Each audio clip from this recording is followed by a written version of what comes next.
Ukrainian President Volodymyr Zelenskyy has expressed readiness to hold national elections, but only after a peace deal and full security are ensured.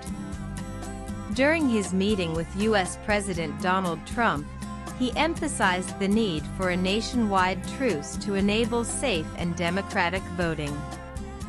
Ukrainian President Volodymyr Zelenskyy has stated that he is open to holding national elections in Ukraine, but only once a peace agreement is in place and the necessary security conditions are met. Emphasizing the importance of safety for democratic processes, Zelenskyy said elections must be conducted under stable circumstances, free from the threat of ongoing conflict.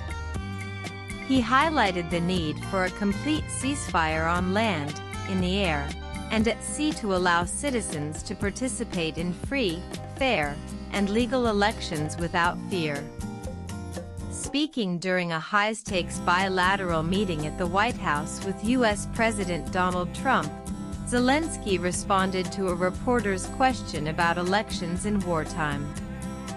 "Yes, of course, I am open to holding elections, but we have to conduct them in safe circumstances. We need security to hold elections," Zelenskyy said, underlining that democratic processes cannot take place amid ongoing military conflict.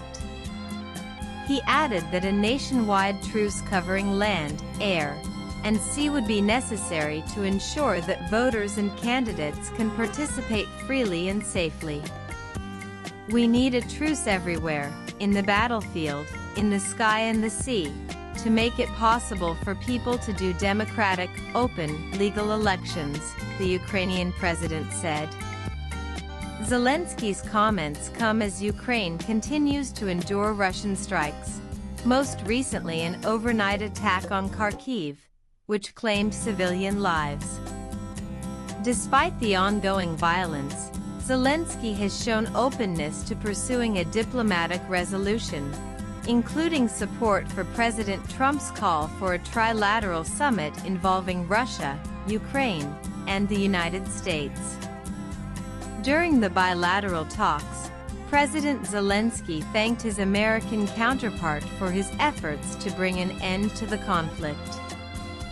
"Thank you for the invitation and for your efforts to stop the killing in this war," Zelenskyy said, also acknowledging the role of U.S. First Lady Melania Trump, who reportedly sent a letter to Russian President Vladimir Putin urging concern for children affected by the war. "My wife has also sent a letter for your wife. I also thank all the partners France, EU, Finland, UK, Germany for supporting us," Zelenskyy added. The Ukrainian leader reiterated Ukraine's openness to diplomacy, emphasizing the urgent need to stop the bloodshed. "We need to stop this war, to stop Russia. And we need support from our American and European partners," he said. The bilateral meeting follows recent talks between Trump and Russian President Vladimir Putin at the Alaska summit and comes ahead of a broader gathering with European leaders at the White House. These include French President Emmanuel Macron, German Chancellor Friedrich Merz, UK Prime Minister Keir Starmer, Finnish President Alexander Stubb, Italian PM Giorgia Meloni, and European Commission President Ursula von der Leyen. Zelensky's support for a diplomatic path and potential trilateral negotiations marks a shift toward potential progress, though challenges remain. As he pointed out, the reality on the ground, daily airstrikes, funerals, and destruction continues to define life in Ukraine.